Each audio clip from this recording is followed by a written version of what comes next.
Estamos por acá con química.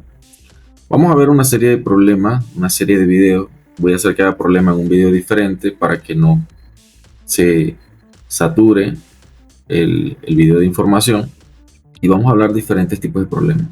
Cómo se representa un núcleo, cómo buscar en la tabla periódica, cómo se clasifica la tabla periódica, qué son isótopos, qué son isóbaros, qué son isoelectrónicos y cómo se hace la configuración electrónica.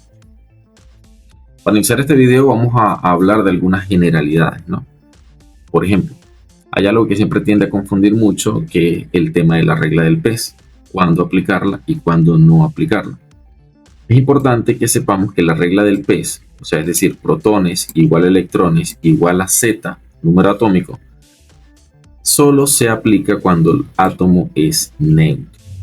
Si el átomo está cargado, ya la regla del pez no aplica. En el caso de átomos cargados, la cantidad de electrones se calcula restando el número atómico con la carga. Coloco la carga entre paréntesis porque muchas veces la carga es negativa, es decir, por ejemplo, el número atómico podría ser 8 y la carga podría ser menos 2, de tal modo que menos por menos daría más. Entonces, la cantidad de electrones sería 8 más 2, 10. ¿Okay? Por eso lo escribo entre paréntesis. Ahora, si la carga fuese positiva, por ejemplo, más 2, entonces no pasaría nada. 8 menos 2 serían 6 electrones. Esta sería la fórmula para calcular la cantidad de electrones. También atiende a una regla lógica. Existe un equilibrio entre cargas positivas y negativas para un átomo. Bien, lo vamos a estar tratando en los problemas. Lo cierto es que cuando un átomo es cargado, los protones es igual al número atómico, pero los electrones ya hay que calcularlo a través de esta sencilla ecuación. Un átomo cargado puede ser un anión o un catión. Los aniones son cargas negativas y los cationes son cargas positivas. O sea, átomos cargados de forma negativa o átomos cargados de forma positiva. Acá la Q tendría un más o un menos. Más 1, menos 1, más 2, menos 2. La carga dependiendo del equilibrio entre los positivos y los negativos. Bien, entonces aclarado eso, la regla del pez solamente aplica a átomos. Vamos a hablar un poco o vamos a chequear lo que es la tabla periódica. La tabla periódica acá se las presento. Se organiza de la siguiente manera. Tenemos el número atómico acá en la parte superior. Este vendría a ser el número atómico. ¿Okay? Acá también tenemos los grupos que vienen a estar en la parte superior en nomenclatura actual 1, 2, 3. Como pueden ver, hay 18 columnas, así que hay 18 grupos. Bien, hasta el 18. Esos serían los grupos en nomenclatura actual. La nomenclatura antigua se escribe con números romanos. Es decir, por acá tenemos el grupo 1A, 2A. Acá tendríamos el 3B, 4B y así vamos avanzando. Observen que el grupo 8B está formado por 3 columnas. Okay, tomar eso en consideración, lo que significa que estas 3 columnas pertenecen al grupo 8B en nomenclatura antigua. También tenemos por acá el grupo 3A, 4A. Si ustedes observan, acá del grupo 2A nos saltamos al grupo 3A en esta columna hasta llegar al grupo 8A. Bien, eso sería con relación a los grupos en nomenclatura antigua y nomenclatura actual.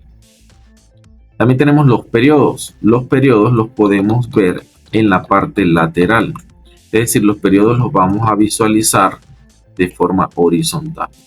Por ejemplo, en el periodo 1 tenemos al hidrógeno y tenemos al helio. En el periodo 2 tendríamos que hacer una línea así y diríamos que en el periodo 2 tenemos al litio, al berilio, al boro, al carbono, al nitrógeno, al oxígeno, al flúor y al neón. Y así sucesivamente. Cuando hablamos de periodo 3 hablamos de los elementos que tenemos en una fila horizontal. Así vemos entonces los periodos.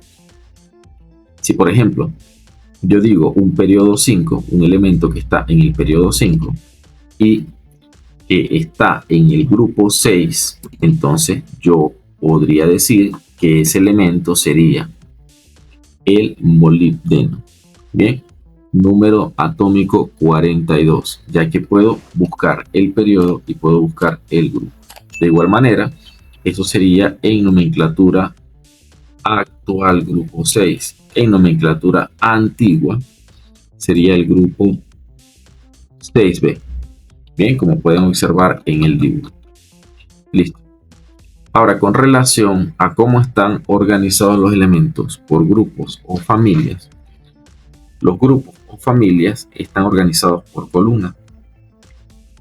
Observen que la primera columna, ¿verdad?, representa a los alcalinos.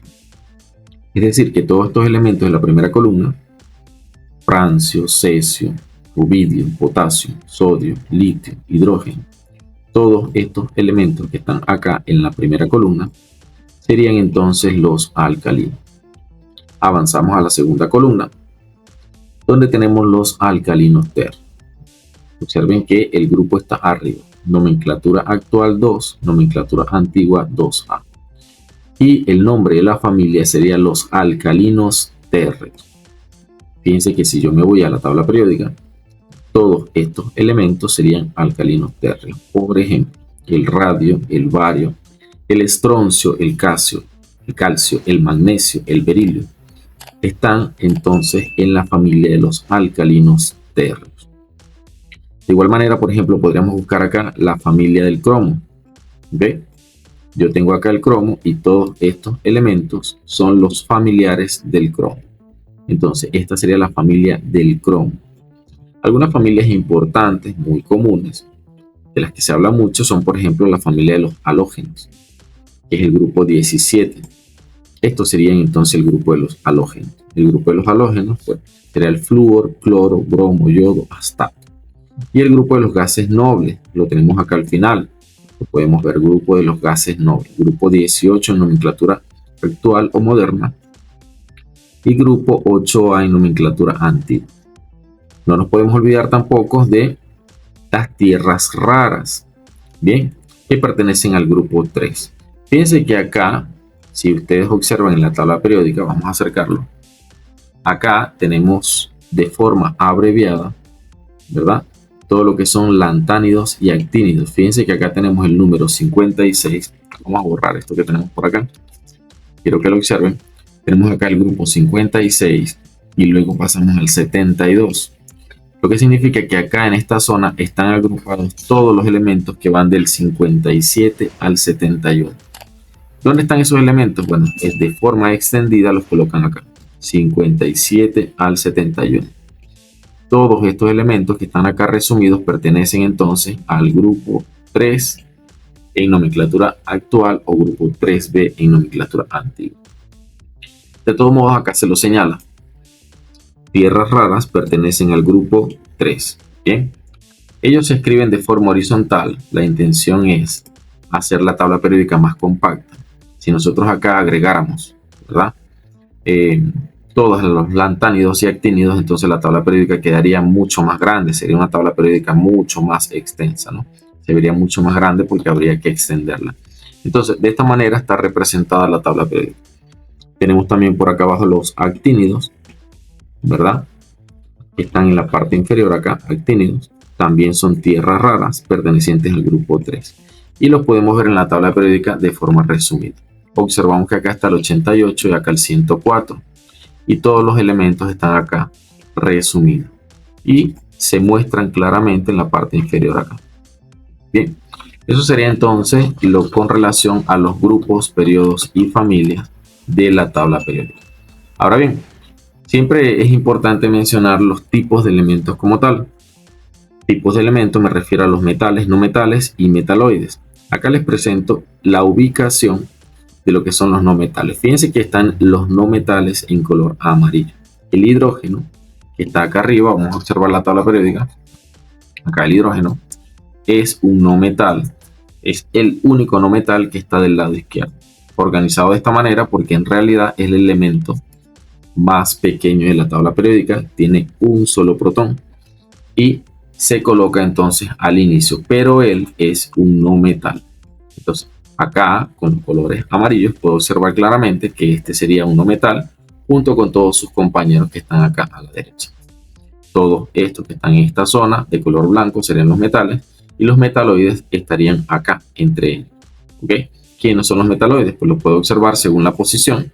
Por acá tendríamos el boro, silicio, germanio, arsénico, antimonio, telurio y polonio.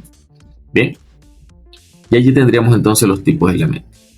Ahora, a continuación, en los siguientes videos, vamos a estar resolviendo problemas. Por ejemplo, acá tenemos una tablita que nosotros vamos a resolver. Nos dan el número atómico, vamos a buscar su símbolo, nombre, grupo en nomenclatura actual, familia, periodo, grupo en nomenclatura antigua, tipo de elemento.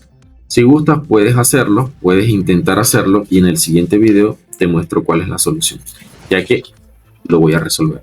¿Bien? Otro siguiente problema tendríamos acá, represente el núcleo del elemento que está en el periodo 5 y grupo 11, si se sabe que su número másico es 100 y es un átomo neutro. Es importante cuando nos dicen que un átomo es cargado o es neutro, porque de eso depende la cantidad de electrones. Diga además a qué familia pertenece y qué tipo de elemento es. Ese lo realizaremos en otro video. También tenemos otra tablita donde nos dan el número atómico, nos dan, fíjense, el número másico y nos dan la carga y nos piden las partículas fundamentales. Recuerden que las partículas fundamentales serían la suma de neutrones, protones y electrones. Bien, lo vamos a estar viendo en otro video. Por acá nos piden el dibujo de un átomo. Dibuja el átomo de oxígeno como un anión divalente si se sabe que su número másico es 17. Acá vamos a entonces a hacer la representación del dibujo del oxígeno. ¿Cómo sería el oxígeno? Con estas características. En este caso es un átomo cargado como anión divalente. Dice también otra pregunta, dibuja un átomo de boro como un catión divalente si se sabe que posee número másico 11. Bien, vamos a estar realizando también el dibujo del boro. Otra pregunta dice así, si un átomo tiene 45 partículas fundamentales y es un anión divalente con 17 electrones, calcule la cantidad de neutrones, calcule el número másico, represente su núcleo. Vamos a ver cómo se hace, cómo se representa su núcleo. De todos modos les adelanto, ¿verdad? Que un núcleo se representa, como ya se los mostré al inicio, si es un átomo neutro sería únicamente la representación del número másico, número atómico y número de neutrones, ya que su carga es 0 por ser átomo neutro. Ahora bien, si es un átomo cargado necesitaríamos el número másico, número atómico, número de neutrones y también necesitaríamos la carga, ¿ok? Que la calculamos o la establecemos como una relación entre la carga y la cantidad de electrones. Ya sea que conocida la carga calculemos la cantidad de electrones o viceversa. Conocida la cantidad de electrones, calculemos la carga. ¿Ok? Vamos a estar practicando también cómo hacer y resolver este tipo de situaciones. Luego vamos a resolver unos problemas parecidos a esto, en los cuales nos dan una relación de ecuaciones entre número másico, número atómico, número de neutrones y carga. ¿Ok?